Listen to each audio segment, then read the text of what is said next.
गांव बुडाना और बाराखाप के दर्द की इस घड़ी में यहाँ पहुंचे हमारे बहुत ही सम्मानित पंचायती सरदारगण, बुद्धिजीवीगण, मां समान मेरी मातृशक्ति, भाई समान मेरे नौजवान दोस्तों, और पहले दिन से लेकर आज तक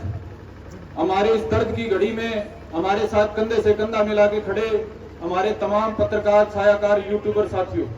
आप सभी को हमारी तरफ से राम राम जी। बुजुर्गों, सम्मानित साथियों, जो लड़ाई हमारे गांव बुडाना ने छेड़ी थी, हमारी बाराखाप ने छेड़ी थी, हमें लगता नहीं था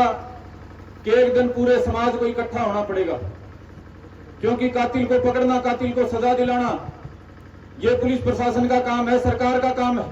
और इसी काम के लिए वो तनख्वाह लेते हैं, इसी काम के लिए वो संविधान की शपथ लेते हैं। लेकिन अपनी जिम्मेदारी निभाने की बजाय पहले दिन से लेकर आज तक जो न्याय के नाम पर ढिलाई दिखाई गई, जो बार बार हमारी भावनाएं भड़काने का काम किया गया, जो दोबारा से कांड करवाने की साजिशें हुई, उससे मजबूर होकर आज सारे भाईचारे को हमने यहां बुलाना पड़ा। और मैं दिल से आभारी हूं, जो कमेटी इस आंदोलन को लड़ रही है वो बड़े दिल से आभारी है कि खाली फोन के बुलावे पे, फोनों के आमंत्रण पे आपने इतने बड़ी तादाद में पहुंच के इस लड़ाई को बहुत मजबूत कर दिया। बुजुर्गों, सम्मानित साथियों, जीवन सभी को एक बार मिला है। आज सूरज ढलेगा तो सबका एक दिन जीवन का कम हो जाएगा। ये एक दिन हम जो जीते हैं, अगर ये समाज के काम में लगे, भाईचारे के काम में लगे, इंसाफ के लिए लड़ाई में लगे और अत्याचार के खिलाफ लड़ाई में लगे, तो उसे एक दिन की कीमत वसूल हो जाती है। आप जितने साथी यहां मौजूद हो, बुडाना गांव पे इससे बुरी घड़ी कभी आई नहीं थी। आप लोगों ने अपना एक दिन निकाला, आप लोगों ने गांव को, भाईचारे को, खाप को जो हौसला दिया, उसके लिए हम सदैव आपके आभारी रहेंगे। और रही संघर्ष की बात, तो आप वो लड़ाकी कौन हो जो धरती का सीना चीरने से लेके, देश की सीमा पे खड़ी होने से लेके, छोटे बड़े जब भी संघर्ष की नौबत आती है, गरीब, कमजोर, लाचार के लिए लड़ने की बात आती है, आप हरियाणा की वो कौम हो, आप पूरे हरियाणा के वो लड़ाके योद्धा हो जो हर लड़ाई में अगवानी होके समाज का नेतृत्व करते हो।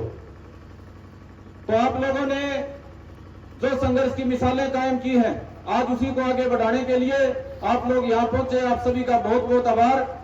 और ये जो संघर्ष है, ये जो आंदोलन है, किन परिस्थितियों में हमने लड़ना पड़ा, बड़े विस्तार से पहले वाले भाइयों ने आपको बताया होगा। मैं वो चर्चा दोबारा नहीं छेड़ूंगा, क्योंकि कमेटी एसपी से भी मिलकर आई है, आपस में भी चर्चा होली, फैसला सुनाने की घड़ी है। लेकिन एक बात मैं जरूर कहना चाहूंगा कि भाई हमारा मन नहीं कर रहा था लड़ने का। हत्या जैसे अपराध में हमारी इच्छा नहीं थी कि प्रशासन के सामने खड़े हों, सरकार के सामने खड़े हों, क्योंकि समाज के पास लड़ने के बहुत मुद्दे हैं। किसान के रूप में, मजदूर के रूप में, नौजवान के रूप में, बेरोजगार के रूप में हम नहीं चाहते थे हम ये लड़ाई लड़ें हत्या के लिए, इंसाफ की। लेकिन मजबूरी में जब चारों ओर से घेर लिया गया, 40 दिन हो गए थे हत्या को, तब तक भी हत्यारे को नहीं पकड़ा गया, तो मजबूर हो गए थे लड़ने के लिए। जब पूरे गांव का तमाशा यहाँ तालाब पे निकाला गया, एक हत्यारोपी जो पूरे गांव का माहौल बना रहा था, पूरे भाईचारे का माहौल बना रहा था, उसको सरेआम यहाँ नुमाइश करी गई, तो मजबूर हो गए भाई हम लड़ने के लिए। तो हमारे गांव में हत्याएं होने के बाद भी यहाँ कोई बड़ा अधिकारी हमारे काकी ताई माया का दुख और डर मिटाने के लिए नहीं पहुंचा, तो मजबूर हो गए भाई हम लड़ने के लिए। यहाँ कोई मिलना नहीं था कि कुछ हासिल होना हो, कोई नंबर बनने हो। यहाँ सिर्फ एक ही था कि न्याय के खिलाफ लड़ाई में हम खड़े होंगे, चाहे परिणाम कुछ भी हो, नुकसान कोई भी उठाना पड़े। और जितने सिर यहाँ मुझे दिखाई दे रहे हैं, अब मुझे ही नहीं, मेरे गांव को नहीं, पूरी बाराखाप को विश्वास हो गया है कि आपके ताकत के दम पे जो संघर्ष इन 2 हत्याकांडों को न्याय तक पहुंचाने का हमने छेड़ा था, हम उसको जरूर फतेह करेंगे। अब मैं अपनी बात को लंबी ना करते हुए, हमारी कमेटी आई है, मास्टर जी बात को आगे बढ़ाएंगे। और मेरी तरफ से वह नौजवानों के बुलावे पे हरियाणा भर से आप सारे भाई पहुंचे हो, आपको बार बार दिल की गहराइयों से सलाम है, नमन है, राम राम, जय हिंद, जय भाईचारा। क्योंकि भाई साहब ने फैसला सुना दिया, जिस चर्चा के आधार पर इस परिणाम तक पहुंचे, हाँ मैं 2-4 बातें और आपने बताना चाहूंगा। पहली बात तो वे जितना प्रशासन पर फर्क पड़ा है, वो फर्क यो पड़ा है, अब प्रशासन ने वह कार्रवाई की शुरुआत कर दी, और उस कार्रवाई की शुरुआत का कारण सिर्फ इतना है अगर चुगरदा का भाईचारा गला खड़ा दिखा ना तो यो प्रशासन है भाई 40 दिन तक इंतजार कर रहा था, न्यू इंतजार कर रहा था भाई इसकी वजह कि मैं और बात न घुमा दिया। तो पहला तो प्रशासन ने यो काम कराया भाई 40 दिन तक जो हत्या आरोपी पकड़ नहीं रखा था हमारे चाचा जयवीर के केस में, उसको कल गिरफ्तार कर लिया। पंचायत का दबाव कह लो, भाईचारा का दबाव कह लो। दूसरा भाई हमारी मांग थी जो भाई साहब ने विस्तार ने नहीं बताई कि वे एसटीएफ के लिए जांच कराई जाए। हमारी यह मांग थी अकबर हासी पुलिस तो हमारी संतुष्टि नहीं है, दोबारा एसटीएफ के लिए जांच कराई जाए। आज हमारे सेमी एसपी हासी ना भर ली बेटा मैं आज तो चाहते हो तो आज एसटीएफ जांच कर लेगी दोबारा तय, और तमें 2 दिन बाद तक चाहते हो तो 2 दिन बाद तक कर लेगी। सबसे मुख्य हमारी यह बात थी इस पे एसपी हासी ना मरी है, लेकिन सारे जो हमारे पंचायती बड़े बुजुर्ग नौजवान जितने भी बाहर के खाब थी सबका यो फैसला होया, चूंकि यह पहला ही जांच चल रही है, दोबारा तो वो पकड़ के ले रखे है मुख्य हत्यारोपी, तो 1 दिन 2 दिन उसकी जो पूछताछ चलेगी उसके बाद हमने अनुमान आ जाएगा। अकाशी पुलिस ने जो कार्रवाई शुरू करी है उस पर खरा उतरेगी, अकनू आश्वासन गलत टालेगी, तो वे 2 दिन 1 दिन में इस बात का फैसला हो लेगा। अकबर हासी पुलिस जो कार्रवाई शुरू करी है कल तो शुरू करी है, आपका दबाव में शुरू कर ली, भाईचारे की ताकत में कर ली, आपका संघर्ष की ताकत में कर ली, तो 2-3 दिन के बाद अनुमान आ जाएगा भाई। अगर हासी पुलिस अपनी जांच में जो हमारी बाकी मांगे हैं धाराओं के संबंध में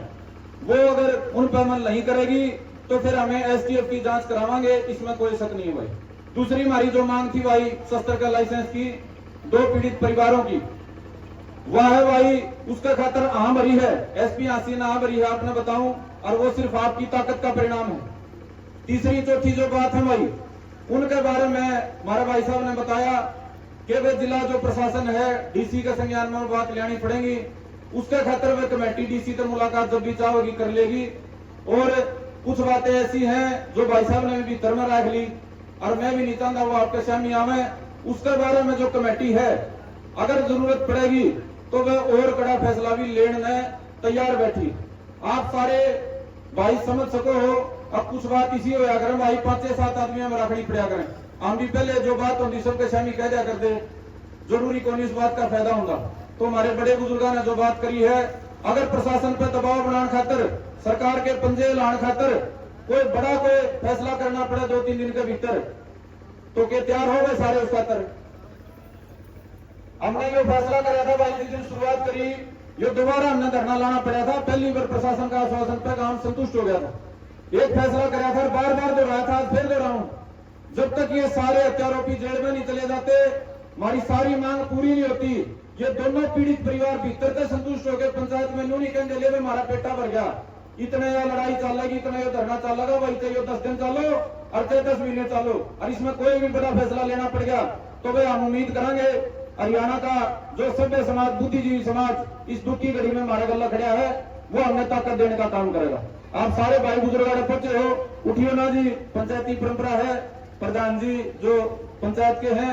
वो पंचायत के समापन का संबंध में अपनी बात करूंगी। आप सबका बहुत बहुत धन्यवाद जी हमारी तरफ है, और विशेष तौर पर नौजवान गांव के आसपास के तमना में भगत सिंह की हिम्मत दिखाई है, सरकार के खिलाफ टक्कर लेके तमने दिखाई, प्रशासन को झुकाने का तुमने काम कराया, वह गांव भी और समाज भी तारा भारी रहेगा। लो जी प्रधान जी।